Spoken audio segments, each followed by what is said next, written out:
El viento del desierto de Sonora golpeaba la piel de Mateo como una advertencia silenciosa. Sus muñecas ardían bajo las cuerdas ásperas que lo ataban, y sus pies descalzos dejaban rastros de sangre sobre la arena fría de la madrugada. Dos hombres lo arrastraban sin piedad.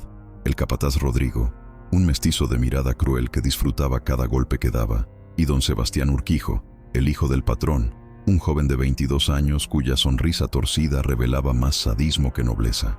«Esto es lo que pasa cuando un esclavo olvida su lugar», dijo don Sebastián, tirando bruscamente de la cuerda que rodeaba el cuello de Mateo. Mateo tosió, intentando respirar, pero el nudo apretaba con cada paso. Sabía que no había clemencia. Había osado mirar a los ojos a la esposa del patrón, doña Inés, cuando ella le había ordenado limpiar el corral bajo el sol abrasador sin agua. No había dicho nada, solo la había mirado. Eso había bastado. La hacienda quedaba ya lejos, apenas una sombra oscura recortada contra las montañas. Ahora solo estaban ellos tres y la inmensidad del desierto. Las estrellas brillaban con una claridad inquietante, como testigos mudos de lo que estaba por venir. El silencio era absoluto, salvo por el crujido de la arena bajo sus pies y el murmullo del viento entre los matorrales de mezquite. «Aquí», ordenó Rodrigo, deteniéndose frente a un claro rodeado de rocas erosionadas. Mateo sintió que el aire se volvía más pesado. Rodrigo sacó una pala vieja del morral que cargaba y la lanzó al suelo con un golpe seco. «Cava», le dijo a don Sebastián con una sonrisa torcida. «Tiene que ser profundo, lo suficiente para que no pueda salir».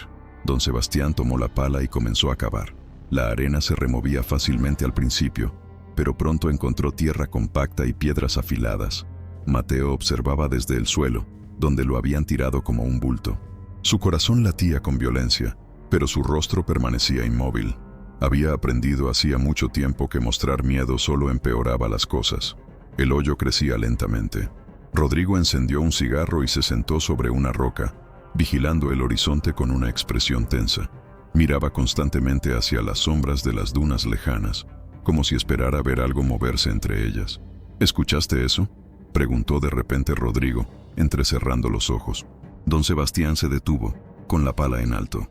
«¿Qué cosa?». «Nada, sigue cavando». Pero Mateo sí había escuchado algo. Un sonido lejano, casi imperceptible, como piedras rodando por una pendiente, o pasos cautelosos sobre arena suelta. Giró la cabeza hacia las dunas que se elevaban a su derecha, pero no vio nada más que oscuridad. El hoyo ya tenía más de 1 metro de profundidad. Don Sebastián tiró la pala a un lado, jadeando. «Ya está listo». Rodrigo se levantó y agarró a Mateo por los hombros. Entre los dos lo levantaron y lo metieron de pie en el hoyo. La tierra fría tocó su cintura, luego su pecho, luego sus hombros. Mateo cerró los ojos cuando la arena comenzó a caer sobre él, llenando el espacio alrededor de su cuerpo, apretándolo como un puño de piedra. Cuando terminaron, solo su cabeza quedaba expuesta. No podía moverse, ni siquiera podía girar el cuello. Estaba atrapado, completamente indefenso. Antes de continuar, dime, ¿desde dónde nos estás viendo? Quiero que lo escribas en los comentarios. Y si esta es tu primera vez aquí, suscríbete ahora. Porque esta historia es una que la historia oficial intentó enterrar, pero la memoria se negó a olvidar. Don Sebastián se arrodilló frente a él, mirándolo con una mezcla de desprecio y satisfacción. «Pasarás aquí toda la noche. Si sobrevives hasta el amanecer, tal vez te saquemos, o tal vez no». Se levantó y caminó hacia los caballos que habían dejado atados a un árbol seco. Rodrigo lo siguió, pero antes de irse, lanzó una última mirada hacia el desierto. Sus ojos se detuvieron en algo a lo lejos, en las sombras entre las rocas. Frunció el ceño. «Vámonos», murmuró con voz tensa. «Este lugar no es seguro de noche». «¿Por qué? ¿Le tienes miedo a los coyotes?», se burló don Sebastián. Rodrigo no respondió. Simplemente montó su caballo y espoleó al animal con más fuerza de la necesaria. Mateo los vio alejarse, sus siluetas desapareciendo entre las sombras. El sonido de los cascos se desvaneció lentamente, y entonces el silencio regresó. Un silencio tan profundo que dolía en los oídos. Mateo respiró hondo, tratando de controlar el pánico que comenzaba a trepar por su garganta. El frío nocturno del desierto ya se hacía sentir, filtrándose a través de la tierra que lo aprisionaba. Sus dedos comenzaban a entumecerse, sus labios temblaban, pero no era el frío lo que lo aterraba. Era el sonido que acababa de escuchar, Un sonido que venía de las rocas a su izquierda, el sonido inconfundible de algo moviéndose, algo pesado, algo que respiraba, y estaba acercándose. El frío llegó con la ferocidad de un puñal clavándose lentamente en los huesos. Mateo intentó mover los dedos de los pies, pero la tierra compacta lo sostenía con tanta fuerza que era imposible. Solo su cabeza sobresalía del hoyo, expuesta al viento helado que comenzaba a soplar desde las montañas. Sus labios ya estaban agrietados, su lengua, seca como cuero viejo. Las estrellas brillaban con una intensidad brutal. En la hacienda, Mateo nunca las había visto así. Siempre había luces de antorchas, fogatas, lámparas de aceite. Aquí no había nada. Solo oscuridad absoluta interrumpida por esa bóveda celeste que parecía burlarse de su insignificancia. Cerró los ojos, intentando encontrar algo de calma. Intentó rezar, pero las palabras no llegaban. Hacía años que no rezaba. Desde que vio a su madre morir bajo el látigo por robar un pedazo de pan duro. Desde ese día, Dios se había vuelto un concepto vacío. Un sonido lo sacó de sus pensamientos. Crujido de arena, lento, deliberado. Abrió los ojos de golpe y miró hacia la izquierda, donde las rocas formaban una barrera natural contra el viento. No vio nada, pero el sonido continuó. Pasos, definitivamente pasos. Algo se movía entre las sombras. ¿Quién anda ahí? Su voz salió ronca, apenas un susurro. Silencio. Luego, otro crujido, esta vez más cerca. El corazón de Mateo comenzó a latir con violencia. Intentó girar la cabeza, pero la tierra lo sostenía firmemente. Solo podía mover los ojos, escaneando frenéticamente las sombras que lo rodeaban. La luna llena proyectaba siluetas distorsionadas sobre la arena, convirtiendo cada roca, cada arbusto, en algo amenazante. «Si eres cristiano, ayúdame», dijo con voz temblorosa. «Por favor». Nada. Pero entonces lo vio. Una sombra, baja, moviéndose entre las rocas con una fluidez que ningún humano podría lograr. Se detuvo a unos 30 metros de distancia, apenas visible bajo la luz de la luna. Mateo entrecerró los ojos, tratando de distinguir qué era. No era un hombre. Era demasiado bajo, demasiado ancho. Se movía a 4 patas. Un animal. El terror explotó en su pecho como pólvora encendida. Un puma. Tenía que ser un puma. Los había visto antes, desde la distancia, cuando trabajaba en los campos. Rodrigo le había contado historias sobre ellos. Cómo cazaban en silencio, cómo esperaban el momento perfecto, cómo sus víctimas nunca escuchaban nada hasta que era demasiado tarde. La criatura se movió nuevamente, acercándose con pasos cautelosos. Mateo podía ver mejor ahora. Era grande, musculoso. Su pelaje parecía absorber la luz de la luna. Y sus ojos, Dios, sus ojos brillaban con un resplandor verdoso cuando la luz los alcanzaba. No, por favor. Mateo comenzó a llorar. El puma se detuvo a 20 metros. Inclinó la cabeza, estudiándolo. Mateo podía sentir esa mirada, fría, calculadora, hambrienta. El animal sabía que no podía escapar. Sabía que estaba completamente indefenso. Mateo intentó gritar, pero su garganta estaba tan seca que solo logró emitir un gemido ahogado. Las lágrimas rodaban por sus mejillas, mezclándose con el polvo y la arena pegada a su piel.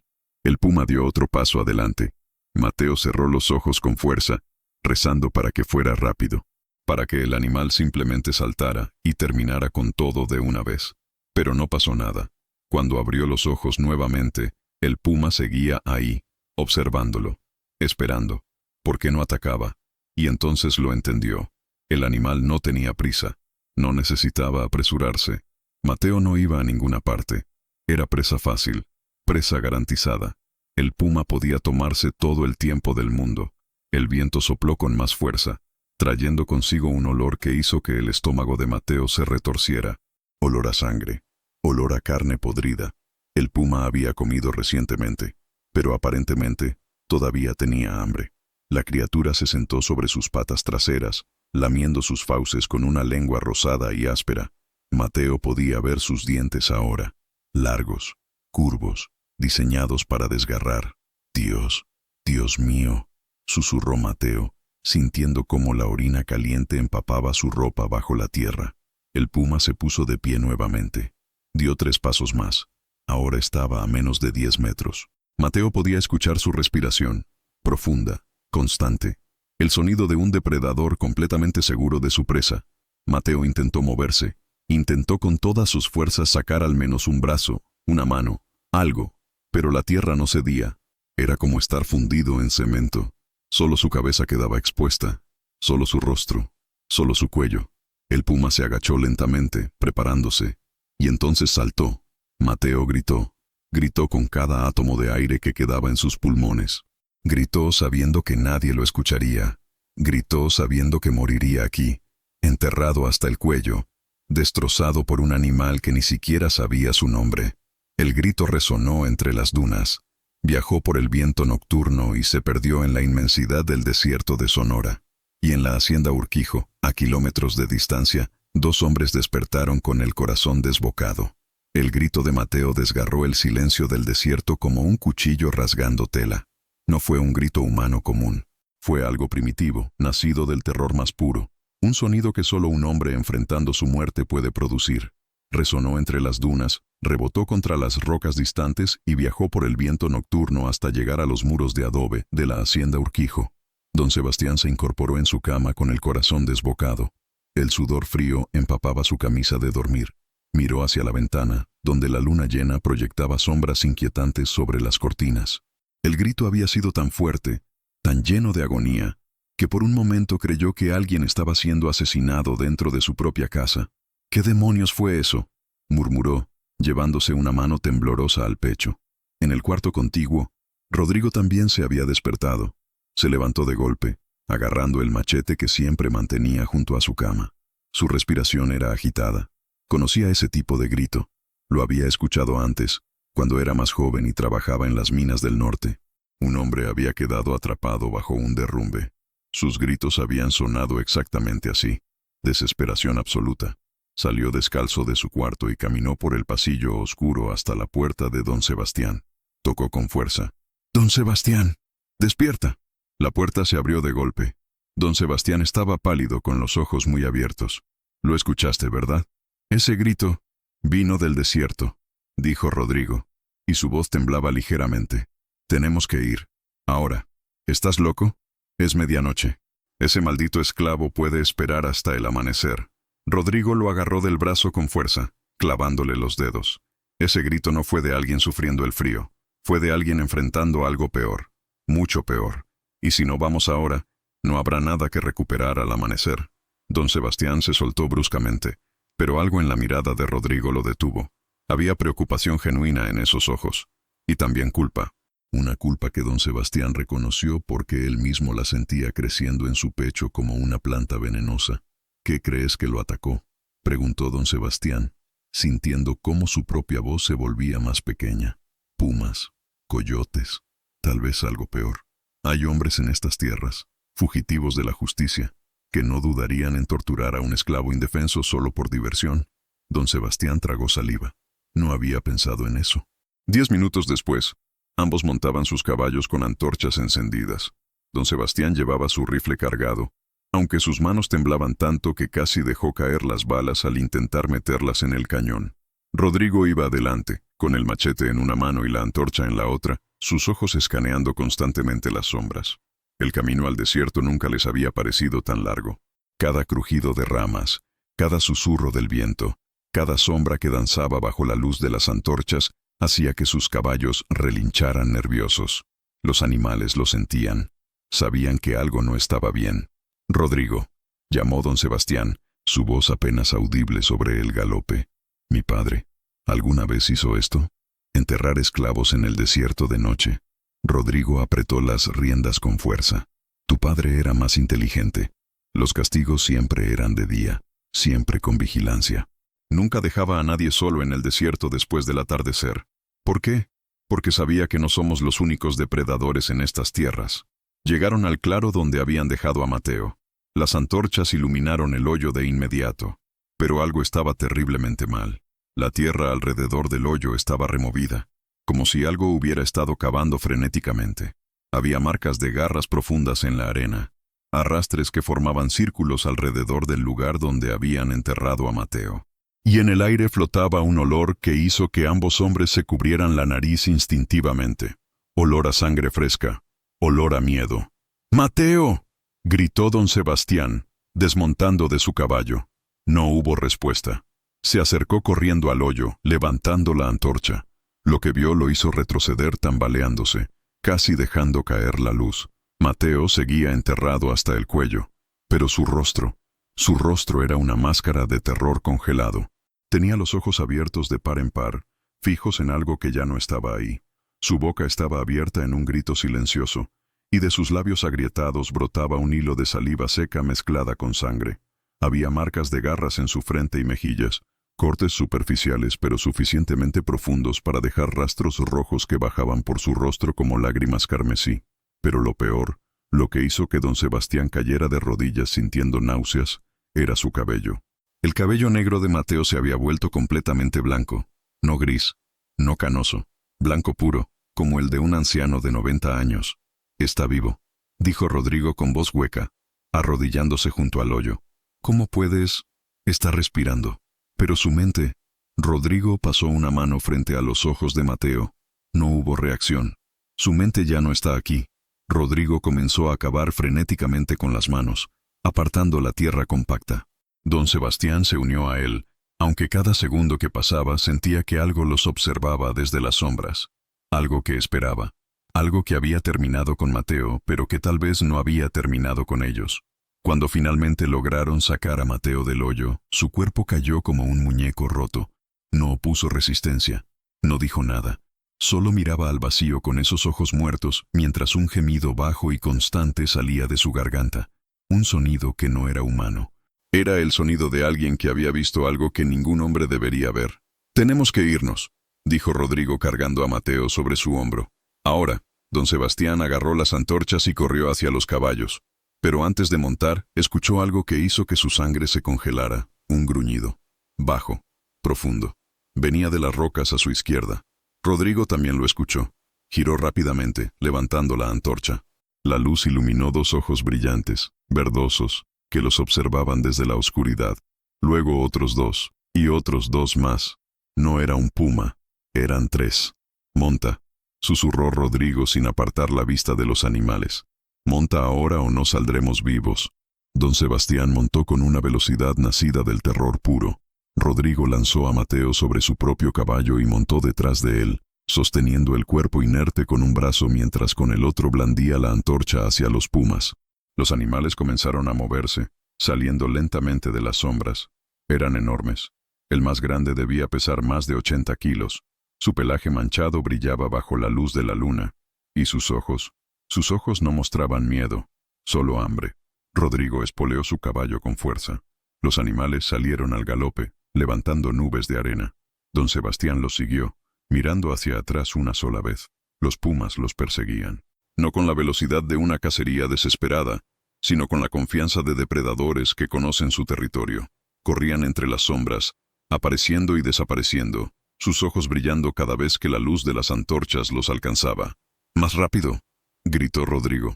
Los caballos galopaban al límite de su capacidad, jadeando, con espuma blanca saliendo de sus bocas.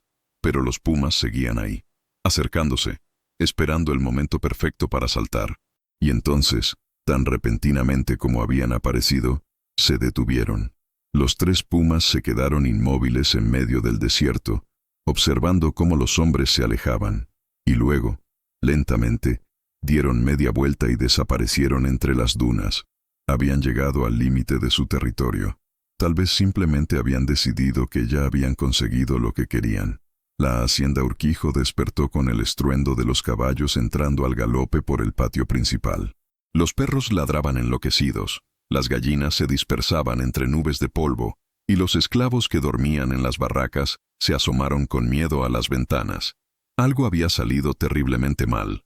Don Ignacio Urquijo, el patriarca de la familia, salió de la casa grande con una bata de seda sobre su ropa de dormir y un candelabro en la mano. Su rostro, normalmente impasible, mostraba una mezcla de furia y preocupación al ver a su hijo desmontando con el rostro desencajado y cubierto de polvo. «¿Qué significa este escándalo? ¿Por qué regresaste en plena noche?», exigió don Ignacio, bajando los escalones del porche. Don Sebastián no respondió. Simplemente señaló a Rodrigo, quien bajaba con cuidado el cuerpo de Mateo de su caballo. El esclavo estaba consciente. sus ojos abiertos, pero no reaccionaba a nada. No parpadeaba, no hablaba. Solo ese gemido constante, bajo, como el quejido de un animal moribundo. Doña Inés apareció en el balcón del segundo piso, envuelta en un chal bordado. Su rostro mostraba más curiosidad que preocupación. «¿Qué es esa cosa?», preguntó con desprecio, mirando a Mateo.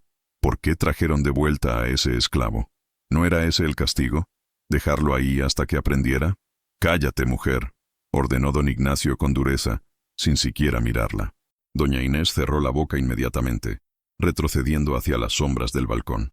Don Ignacio se acercó a Mateo y lo estudió con ojo clínico, pero cuando vio el cabello blanco, se detuvo en seco.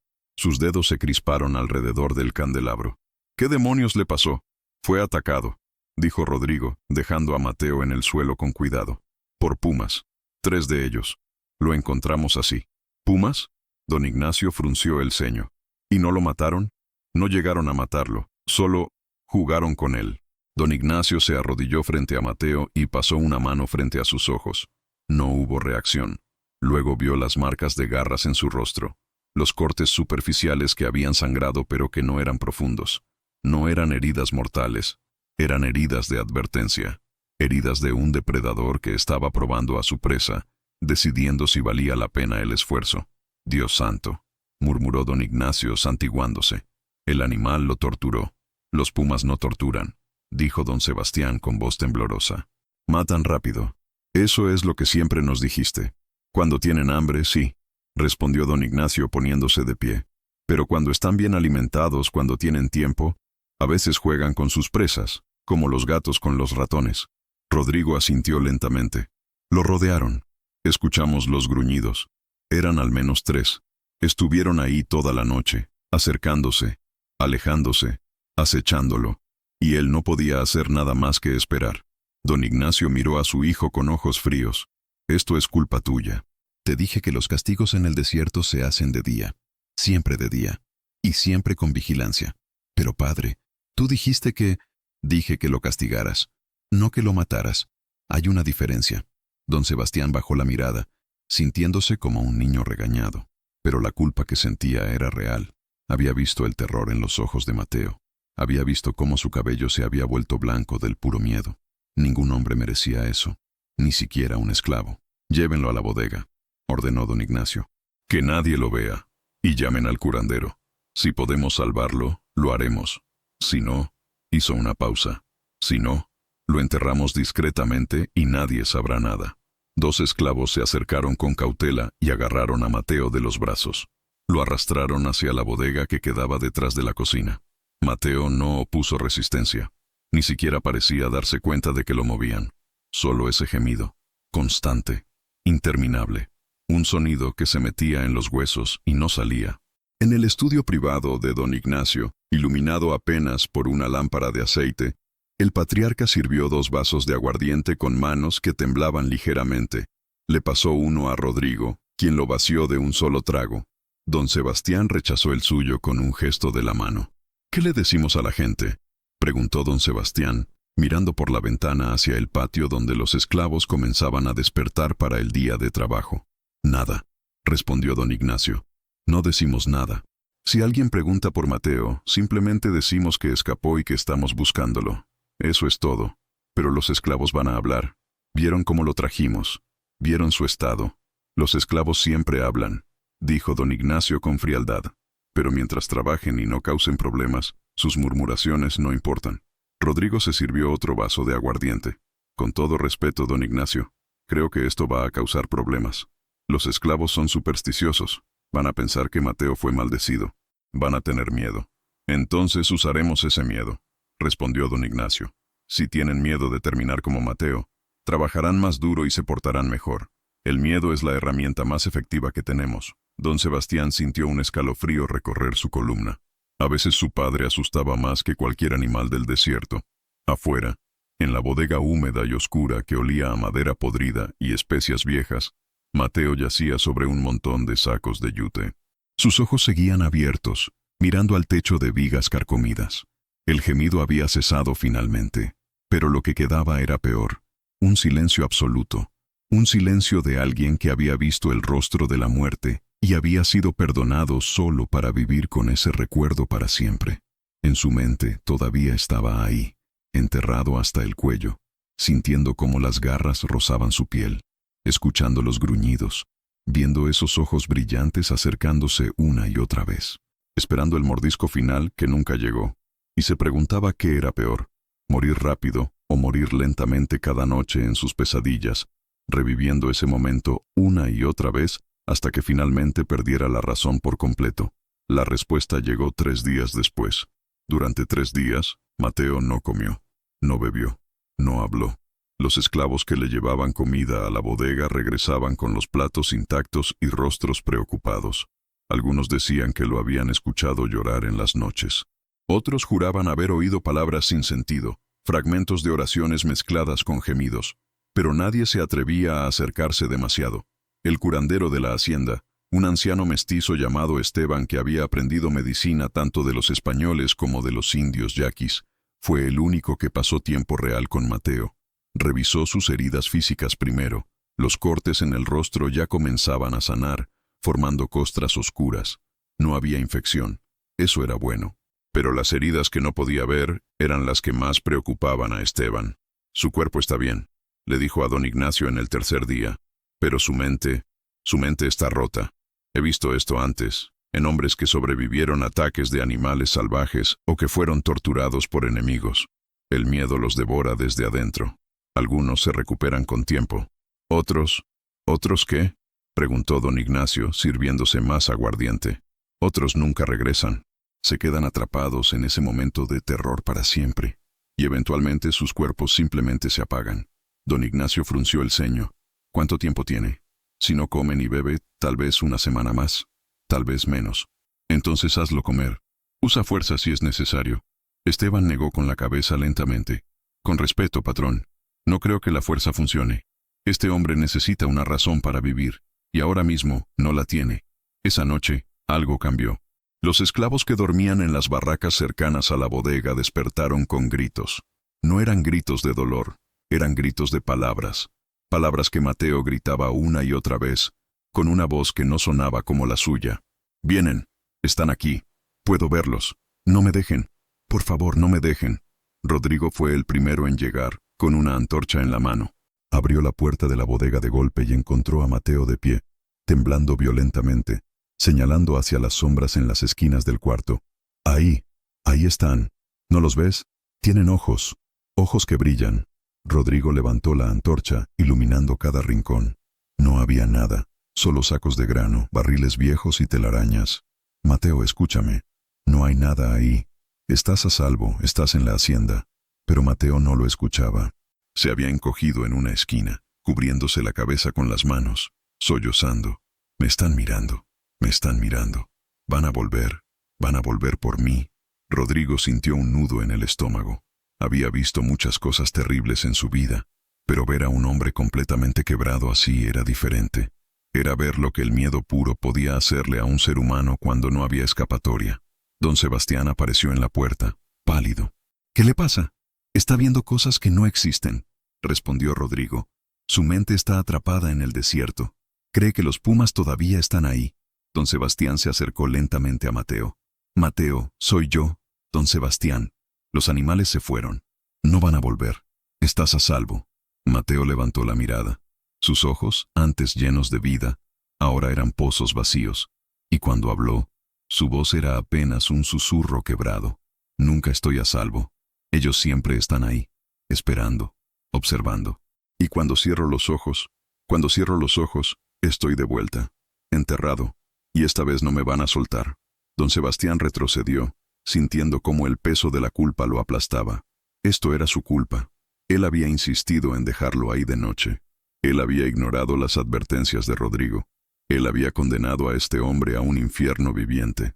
«Lo siento», susurró don Sebastián, y las palabras sonaron patéticas incluso para él.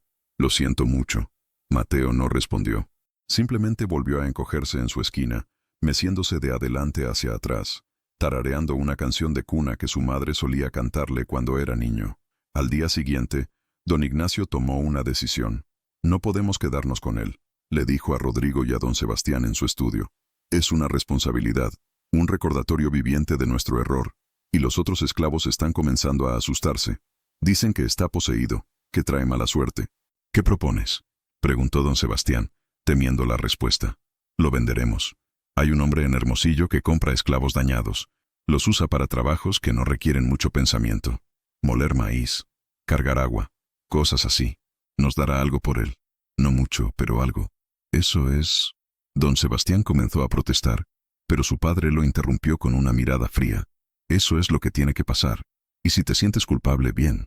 Tal vez la próxima vez pensarás 2 veces antes de ser cruel solo porque puedes. Don Sebastián bajó la mirada, incapaz de sostener los ojos de su padre.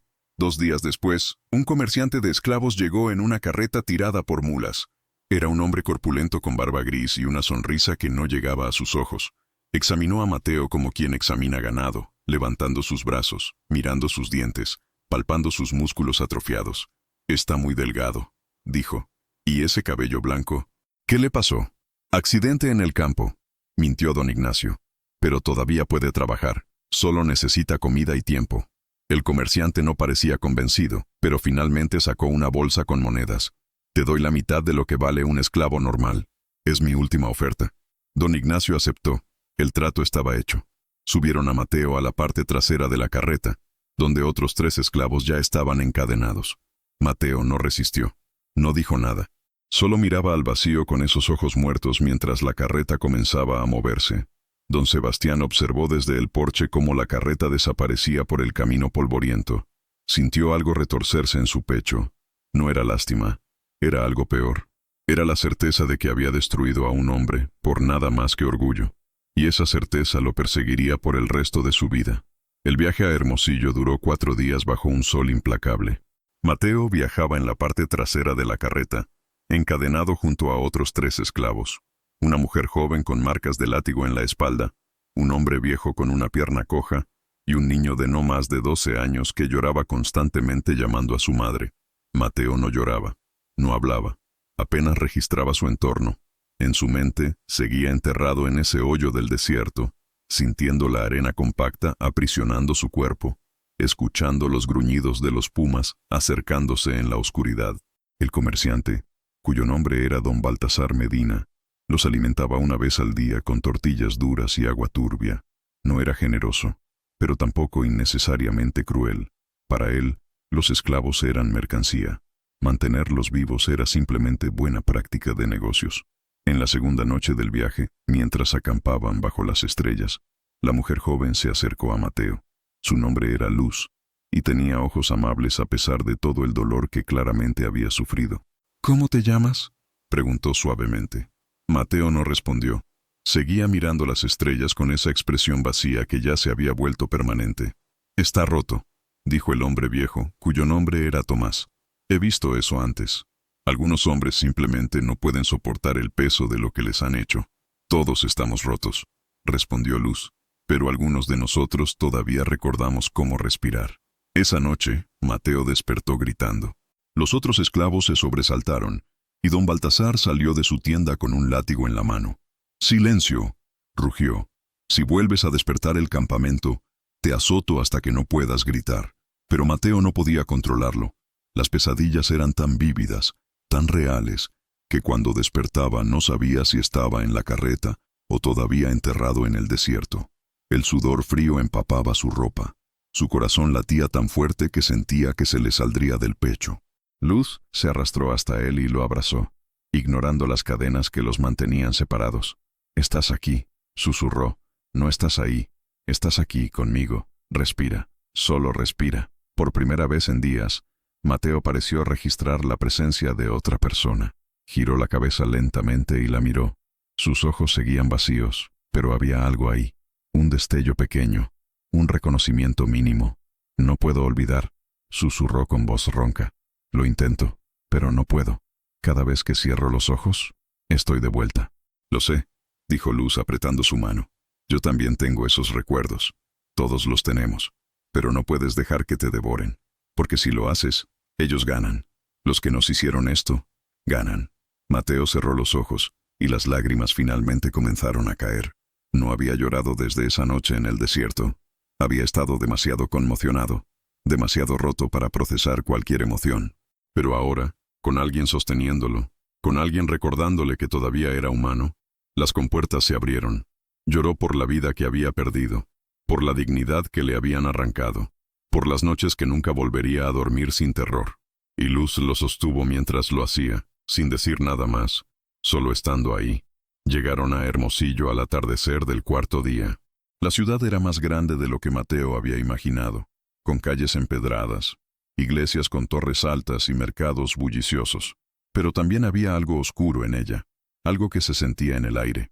La esclavitud aquí no era oculta, era abierta, normalizada, parte del tejido de la sociedad. Don Baltasar condujo la carreta directamente a un gran complejo en las afueras de la ciudad. Era una hacienda industrial, mucho más grande que la de los Urquijo. Aquí no cultivaban solo para subsistir, cultivaban para exportar. Cientos de esclavos trabajaban en campos que se extendían hasta donde alcanzaba la vista. El nuevo amo de Mateo se llamaba Don Rafael Salazar, un hombre de 50 años con manos callosas y ojos que no mostraban ninguna emoción. Examinó a los 4 esclavos que don Baltasar traía como quien revisa herramientas en una ferretería. «Este está dañado», dijo señalando a Mateo. «¿Qué le pasó?» «Trauma», respondió don Baltasar, «pero puede trabajar.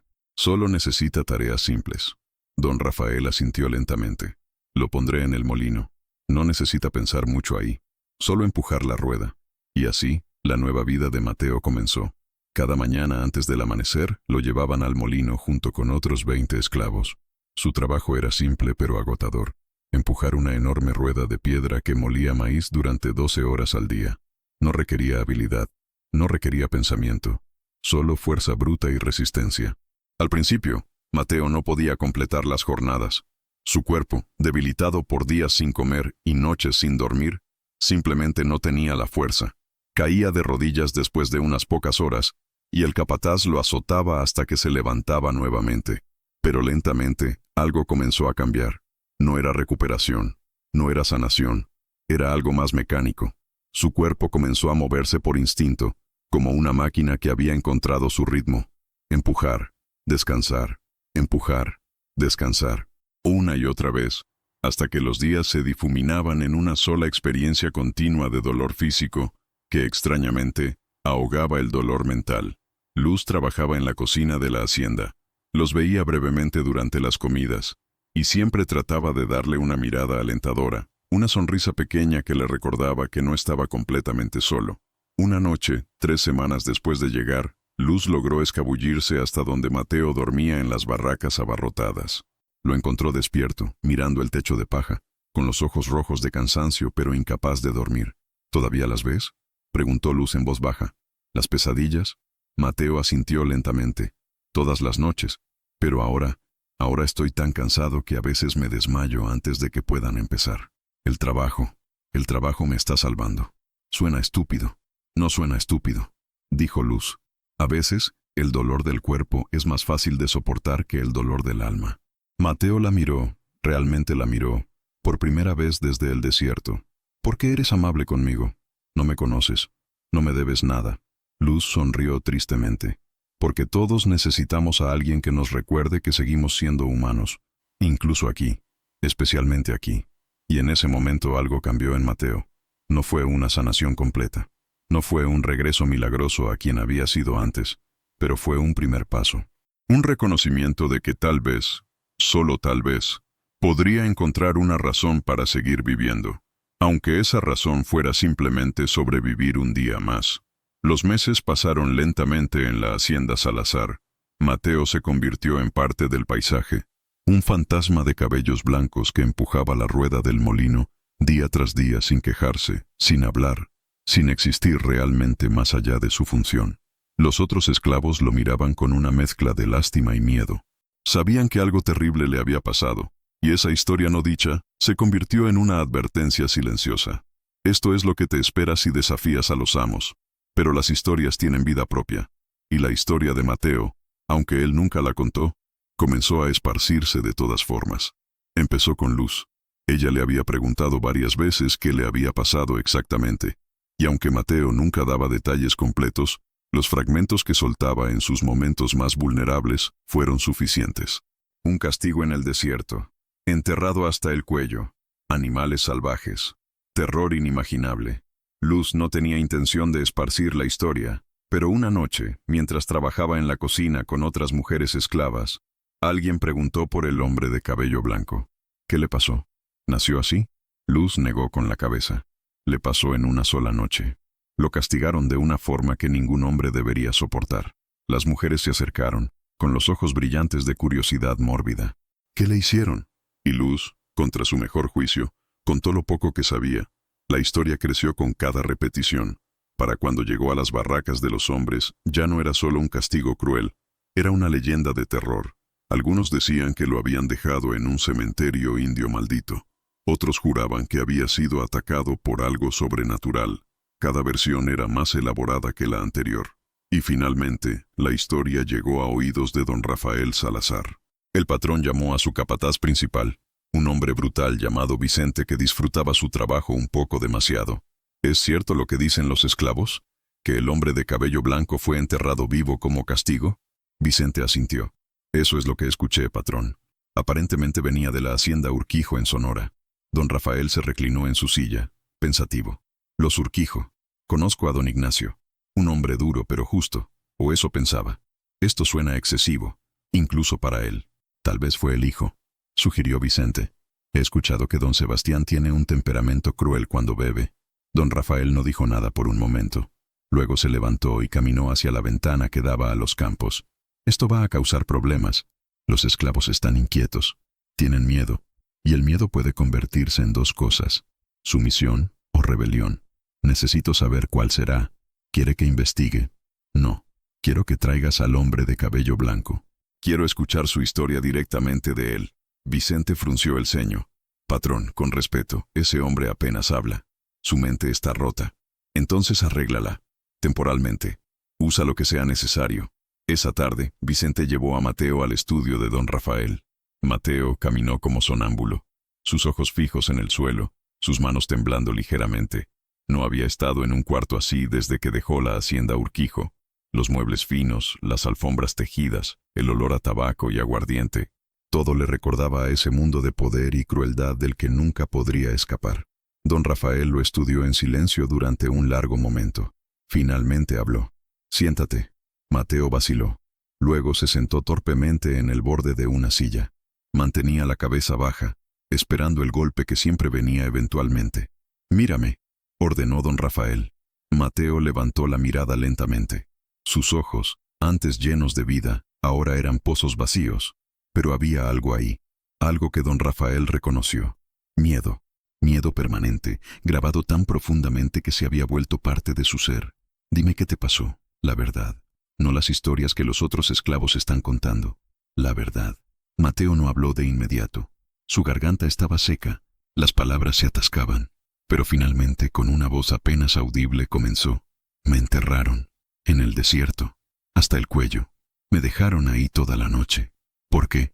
Porque miré a la esposa del patrón. Solo la miré, nada más. Don Rafael apretó la mandíbula. Conocía ese tipo de castigo. Había escuchado historias, pero siempre había pensado que eran exageraciones. ¿Y qué pasó durante la noche? Los ojos de Mateo se llenaron de lágrimas. Su cuerpo comenzó a temblar. Vinieron. Los pumas, 3 de ellos, me rodearon. Podía escucharlos respirar. Podía sentir sus garras rozando mi cara. Jugaron conmigo, me arañaron, me olfatearon. Y yo no podía hacer nada, no podía moverme, no podía correr. Solo podía esperar a que decidieran matarme. ¿Pero no lo hicieron? Mateo negó con la cabeza, las lágrimas rodando por sus mejillas. No lo sé por qué. Tal vez ya habían comido. Tal vez solo querían jugar. Pero estuvieron ahí toda la noche. Y cada segundo yo esperaba el mordisco final. Y cuando finalmente me sacaron del hoyo al amanecer, su voz se quebró. Cuando me sacaron, me dijeron que mi cabello se había vuelto blanco. Y supe que algo dentro de mí se había roto para siempre. El silencio llenó el estudio. Don Rafael se sirvió un vaso de aguardiente y lo bebió de un trago. ¿Sabes por qué te conté esto?, preguntó Mateo de repente, con una voz más fuerte de lo que había sonado en meses. Porque necesito que alguien sepa. Necesito que alguien entienda que no estoy loco, que lo que me pasó fue real, y que hay hombres en este mundo que son peores que cualquier animal salvaje. Don Rafael lo miró largamente. Luego asintió lentamente. Entendido. Puedes irte. Mateo se levantó torpemente y caminó hacia la puerta. Pero antes de salir, don Rafael habló nuevamente. Una cosa más. ¿Alguna vez pensaste en vengarte? ¿En hacerles pagar por lo que te hicieron? Mateo se detuvo sin girarse. Todos los días. Pero no tengo poder. No tengo libertad. No tengo nada excepto estos recuerdos que me están matando lentamente. ¿Y si tuvieras la oportunidad? Mateo finalmente se giró, mirando a don Rafael con algo que podría haber sido esperanza o podría haber sido solo más dolor. ¿Por qué me pregunta eso? Don Rafael sonrió, pero no era una sonrisa amable. Porque las oportunidades tienen una forma extraña de presentarse, especialmente para aquellos que han sufrido lo suficiente como para merecer una. Mateo no entendió completamente lo que don Rafael quería decir, pero algo en esas palabras se clavó en su mente. Y esa noche, por primera vez en meses, no soñó con los pumas del desierto, soñó con fuego. 3 semanas después de su conversación con Mateo, don Rafael Salazar recibió una carta. Llegó por correo privado, sellada con cera roja y el escudo de la familia Urquijo. Don Rafael la abrió en la privacidad de su estudio, con una copa de vino en la mano y curiosidad genuina en sus ojos. La carta era de don Ignacio Urquijo. Estimado don Rafael, espero que esta carta lo encuentre bien. Escribo en un asunto delicado que requiere discreción absoluta. Hace algunos meses vendí un esclavo a don Baltasar Medina, quien me informó que lo revendió a usted. El esclavo en cuestión es un hombre de aproximadamente 30 años que, debido a un incidente desafortunado, sufrió daño mental significativo y su cabello se volvió completamente blanco. Me han llegado rumores inquietantes sobre este incidente, rumores que están esparciendo una narrativa distorsionada y perjudicial para la reputación de mi familia. Los esclavos de la región están contando historias exageradas sobre castigos brutales y crueldad innecesaria, lo cual es completamente falso. El esclavo en cuestión fue castigado de acuerdo con las leyes y costumbres de la época por insubordinación. El hecho de que su mente no pudiera soportar el castigo es una desafortunada debilidad de su carácter, no un reflejo de exceso por nuestra parte. Le escribo para solicitarle, como caballero y colega, que considere la posibilidad de disponer de este esclavo de manera que no pueda continuar esparciendo estas historias dañinas. No estoy sugiriendo nada ilegal, por supuesto, pero hay muchas formas en que un esclavo problemático puede desaparecer sin levantar sospechas. Accidentes laborales, enfermedades, fugas. Estaré eternamente agradecido por su discreción en este asunto. Y por supuesto, estoy dispuesto a compensarlo generosamente por cualquier pérdida financiera que esto pueda causarle. Con el mayor respeto, don Ignacio Urquijo. Don Rafael leyó la carta 3 veces. Con cada lectura, su expresión se volvía más dura. Finalmente, la dejó sobre su escritorio y se reclinó en su silla, pensando. Conocía a hombres como don Ignacio. Hombres que valoraban su reputación por encima de todo. Hombres que verían a un esclavo traumatizado no como una víctima de su propia crueldad, sino como un problema que debía ser eliminado. Y la carta dejaba muy claro lo que don Ignacio quería, que Mateo muriera, discretamente, convenientemente, sin levantar preguntas. Don Rafael se levantó y caminó hacia la ventana. Podía ver los campos donde cientos de esclavos trabajaban bajo el sol brutal. Entre ellos, en algún lugar, estaba Mateo, empujando esa rueda interminable, viviendo un día a la vez con los fantasmas de su trauma. ¿Debía matarlo? Sería fácil. Un accidente en el molino, una enfermedad repentina. Nadie preguntaría, nadie investigaría. Los esclavos morían todo el tiempo, pero algo en don Rafael se resistía. No era compasión exactamente, era algo más pragmático. Era la certeza de que lo que los Urquijo le habían hecho a Mateo era precisamente el tipo de crueldad que eventualmente destruía sociedades enteras. Y él no quería ser parte de eso. Llamó a Vicente. Quiero que traigas al hombre de cabello blanco mañana por la mañana. Y quiero que traigas también a la mujer que trabaja en la cocina, Luz. Diles que no están en problemas. Vicente frunció el ceño, pero asintió. A la mañana siguiente, Mateo y Luz fueron llevados al estudio de don Rafael. Ambos estaban visiblemente nerviosos, esperando lo peor. Don Rafael les indicó que se sentaran. «Tengo una propuesta para ustedes», dijo sin preámbulos. «Y quiero que entiendan que lo que voy a decir no sale de este cuarto. ¿Está claro?» Ambos asintieron confundidos. Don Rafael sacó la carta de don Ignacio y la colocó sobre el escritorio. Don Ignacio Urquijo, tu antiguo amo, dijo mirando a Mateo, me ha pedido que te mate. De manera discreta, por supuesto. Porque aparentemente, tu existencia es un inconveniente para su reputación. Mateo palideció. Luz ahogó un grito.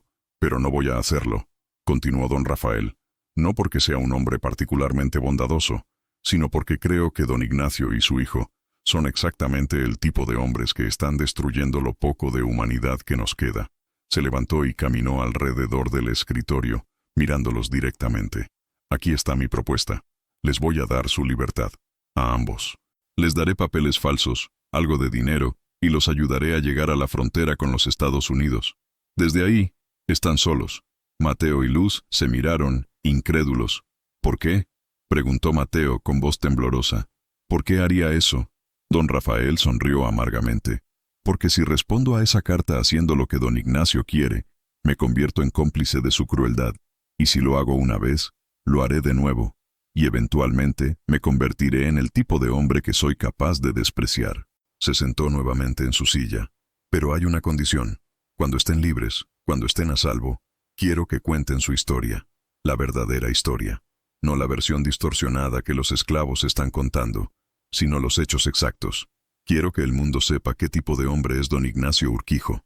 Mateo sintió algo que no había sentido en meses. Esperanza. Era pequeña, frágil, como una llama en medio de una tormenta. Pero estaba ahí. ¿Cuándo?, preguntó con voz quebrada. Mañana por la noche. Habrá una carreta esperándolos en la entrada trasera de la hacienda. El conductor los llevará hasta Tucson. Desde ahí están solos. Luz comenzó a llorar. No de tristeza, sino de algo que no había sentido en años. Alivio. Gracias. Susurró. Gracias. Don Rafael asintió. No me agradezcan todavía. El camino será peligroso. Y don Ignacio tiene recursos. Si descubre que los ayudé, vendrá por mí también. Así que les sugiero que desaparezcan completamente. Cambien sus nombres. Vayan lejos. Y nunca regresen. Mateo y Luz salieron del estudio como si caminaran en un sueño. No podían creer lo que acababa de pasar. Después de tanto sufrimiento, después de tanta desesperación, finalmente había una salida. Esa noche, Mateo apenas durmió. Pero esta vez no fue por las pesadillas. Fue por la anticipación. Por primera vez desde esa noche terrible en el desierto, tenía algo que esperar. Tenía un futuro. Y estaba determinado a vivirlo. La noche siguiente llegó con una luna menguante que apenas iluminaba los campos de la hacienda Salazar. Mateo y Luz esperaron en las sombras cerca de las barracas, con los pocos objetos que poseían envueltos en telas viejas. Sus corazones latían con tal fuerza que temían que alguien pudiera escucharlos. A la medianoche, Vicente apareció como una sombra silenciosa. No dijo nada, simplemente les hizo una seña para que lo siguieran. Los llevó por caminos secundarios, evitando las áreas donde los guardias nocturnos patrullaban. Finalmente llegaron a la entrada trasera de la hacienda, donde una carreta esperaba con 2 mulas ya enganchadas. El conductor era un hombre mayor con una cicatriz que le cruzaba toda la mejilla. No hizo preguntas, simplemente les indicó que subieran a la parte trasera de la carreta, donde había sacos de grano que podían usar como escondite si era necesario. Vicente les entregó una bolsa de tela. Esto es de don Rafael. Hay dinero suficiente para sobrevivir unas semanas si son cuidadosos. Y estos son sus papeles de libertad. Son falsificados, pero están bien hechos. Si alguien pregunta, ustedes son sirvientes liberados que viajan a reunirse con familia en Tucson. Mateo tomó la bolsa con manos temblorosas. Dile a don Rafael. Dile que nunca olvidaré esto. Vicente asintió. Él lo sabe. Ahora váyanse. Y recuerden, no hablen con nadie en el camino. No confíen en nadie. Y si alguien pregunta de dónde vienen, inventen una historia diferente cada vez. La carreta comenzó a moverse, alejándose lentamente de la hacienda. Mateo y Luz se abrazaron en el fondo, todavía sin poder creer que esto fuera real. Cada metro que se alejaban era un metro más cerca de la libertad. El viaje a Tucson duró 5 días. Viajaban principalmente de noche, escondiéndose durante el día en pueblos pequeños o en el desierto mismo. El conductor, cuyo nombre nunca supieron, era eficiente y discreto. Les compraba comida cuando era necesario y les advertía cuando había patrullas de vigilancia cerca. En la tercera noche, mientras cruzaban una región particularmente desolada, Mateo miró hacia el desierto que se extendía a ambos lados del camino. Las estrellas brillaban con la misma intensidad que aquella noche terrible, y por un momento sintió que el pánico comenzaba a trepar por su garganta. Luz sintió como su cuerpo se tensaba. «¿Estás bien?» Mateo cerró los ojos, respirando profundamente. «El desierto. Me recuerda...» «Lo sé», dijo Luz apretando su mano. «Pero esta vez no estás solo. Esta vez no estás enterrado. Esta vez estás libre». Mateo abrió los ojos y la miró. Incluso en la oscuridad, podía ver la determinación en su rostro. Esta mujer que había sufrido tanto, que tenía sus propias cicatrices y traumas, estaba aquí, sosteniéndolo, recordándole que todavía podía seguir adelante. «Gracias», susurró, «por no dejarme solo». «Nunca», respondió Luz, «nunca más». Llegaron a Tucson al amanecer del quinto día. La ciudad era más grande de lo que esperaban, con edificios de adobe y madera, comercios bulliciosos y un fuerte militar en las afueras. Aquí, la influencia mexicana y estadounidense se mezclaban en una extraña combinación. El conductor los dejó en las afueras de la ciudad, en una posada pequeña dirigida por una mujer mayor que no hizo preguntas cuando les alquiló un cuarto. Mateo y Luz se sentaron en el borde de la cama dura, mirándose el uno al otro, todavía procesando el hecho de que habían escapado. «¿Y ahora qué?», preguntó Luz. Mateo sacó la bolsa que Vicente les había dado y la vació sobre la cama. Había monedas de plata, algunos billetes y los papeles de libertad falsificados. También había una nota escrita con la letra cuidadosa de don Rafael. «La libertad es solo el primer paso. Ahora deben decidir qué hacer con ella. Les sugiero que vayan hacia el norte, a California. Allí hay comunidades que aceptan a personas de todos los orígenes. Y recuerden, su historia tiene poder. Úsenla sabiamente». Mateo leyó la nota en voz alta. Cuando terminó, Luz habló. «Tenemos que contarla. Nuestra historia. Como dijo don Rafael, el mundo necesita saber lo que pasa en esas haciendas». Mateo asintió lentamente. Durante meses solo había querido olvidar. Quería enterrar los recuerdos tan profundamente que nunca pudieran volver a herirlo. Pero ahora, con la libertad finalmente en sus manos, entendía que olvidar sería traicionar a todos los que todavía sufrían. «Lo haremos», dijo finalmente. «Pero primero necesitamos llegar a un lugar seguro. Y luego le contaremos al mundo exactamente quiénes son los Urquijo». Pasaron una semana en Tucson, recuperando fuerzas y planificando su próximo movimiento. Mateo consiguió trabajo temporal en un almacén, moviendo cajas. No era fácil, pero era diferente, porque ahora, cuando terminaba su jornada, podía irse. Podía caminar por las calles sin cadenas. Podía respirar sin sentir que alguien controlaba cada aspecto de su existencia. Una noche, mientras caminaban por el mercado, Mateo se detuvo frente a un puesto que vendía espejos. Se miró por primera vez desde aquella noche en el desierto. Su cabello seguía siendo blanco como la nieve. Su rostro estaba más delgado, más marcado. Había líneas alrededor de sus ojos que no estaban ahí antes. Pero también había algo más. Algo en sus ojos que había estado muerto durante meses pero que ahora comenzaba a despertar. Determinación. Propósito. «Nunca olvidaré», dijo en voz baja, mirando su reflejo. «Pero tampoco dejaré que me defina». Luz se paró junto a él, mirando sus propios reflejos en el espejo. «Somos sobrevivientes», dijo.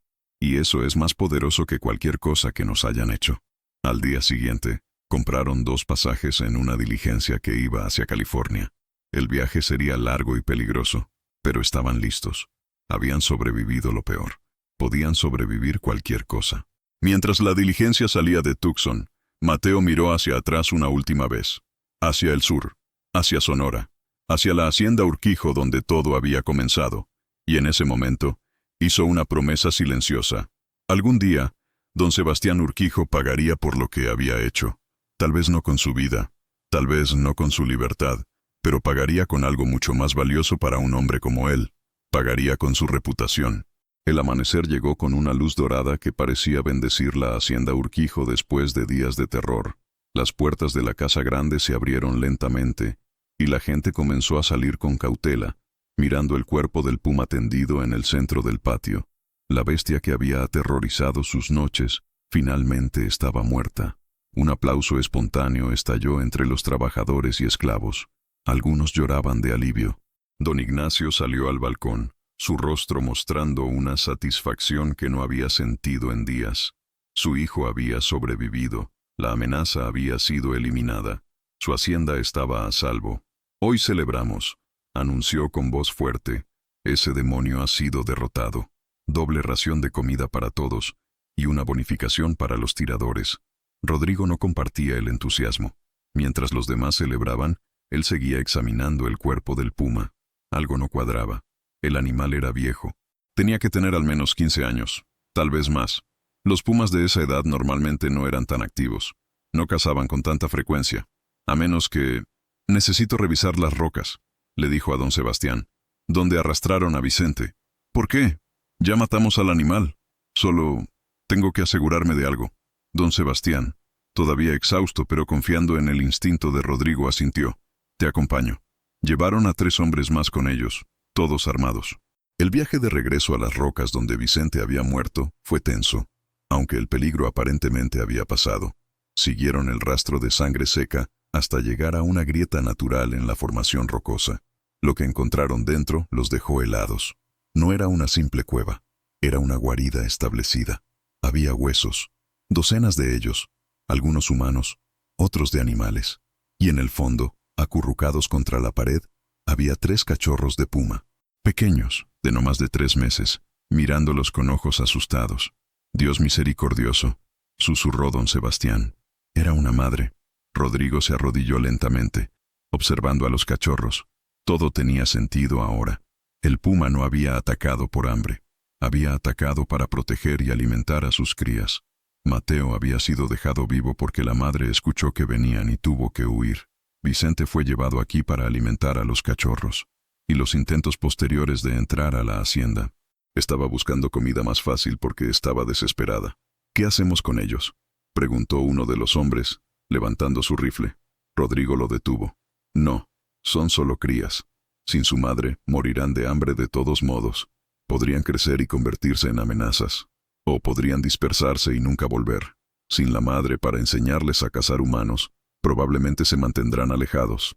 Don Sebastián miró a los cachorros. Pequeños, vulnerables, huérfanos por algo que él había ayudado a iniciar. Se sintió vacío. Déjalos, dijo finalmente. Vámonos. Regresaron a la hacienda en silencio. La celebración continuaba, pero ni Rodrigo ni don Sebastián se unieron. En cambio, fueron a la bodega donde Mateo estaba recuperándose lentamente. El esclavo estaba sentado, comiendo pan duro y bebiendo agua. Las heridas en su rostro comenzaban a sanar, aunque las cicatrices serían permanentes. Cuando vio a don Sebastián, no apartó la mirada como siempre lo había hecho. Esta vez, lo miró directamente a los ojos. ¿Está muerto?, preguntó Mateo. Sí, está muerto. ¿Valió la pena? Don Sebastián no supo qué responder. Vicente había muerto. Mateo había perdido parte de su cordura. Familias habían vivido días de terror absoluto. Y todo porque él y Rodrigo habían decidido llevar a un hombre al desierto y enterrarlo hasta el cuello como castigo. No lo sé, admitió finalmente. Mateo asintió lentamente. Yo tampoco. Don Sebastián salió de la bodega y caminó hacia el patio donde el cuerpo del puma todavía yacía. Su padre había ordenado que lo despellejaran y conservaran la piel como trofeo. Los hombres ya estaban trabajando en ello, riendo y bromeando mientras cortaban. Pero don Sebastián no veía un trofeo. Veía un error, una cadena de decisiones crueles que había llevado al sufrimiento y la muerte.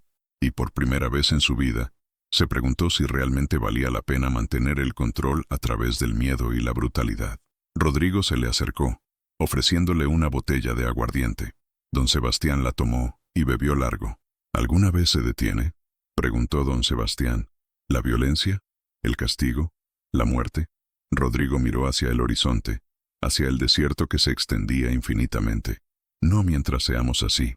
Don Sebastián asintió. Sabía que Rodrigo tenía razón. El sistema que sostenía su riqueza, su poder, su forma de vida, estaba construido sobre sufrimiento, y ese sufrimiento tendría consecuencias. Siempre las tenía. Esa noche, mientras la hacienda dormía finalmente en paz, don Sebastián yacía despierto en su cama. Podía escuchar los sonidos normales del desierto regresando, coyotes aullando, búhos cazando. La vida continuaba. Pero en algún lugar en esas rocas lejanas, 3 cachorros huérfanos se acurrucaban juntos, tratando de entender por qué su madre nunca regresó. Y en la bodega, Mateo miraba el techo con ojos que nunca volverían a ser los mismos. Las cicatrices en su rostro, un recordatorio permanente de la noche en que casi fue devorado vivo. La amenaza había terminado. La bestia estaba muerta. Pero el precio de la supervivencia había sido alto. Y en el silencio de esa noche, don Sebastián se preguntó cuánto tiempo pasaría antes de que tuvieran que pagar otro precio igual de alto. Porque en un lugar donde el sufrimiento era moneda corriente, la deuda nunca realmente se saldaba, solo se acumulaba.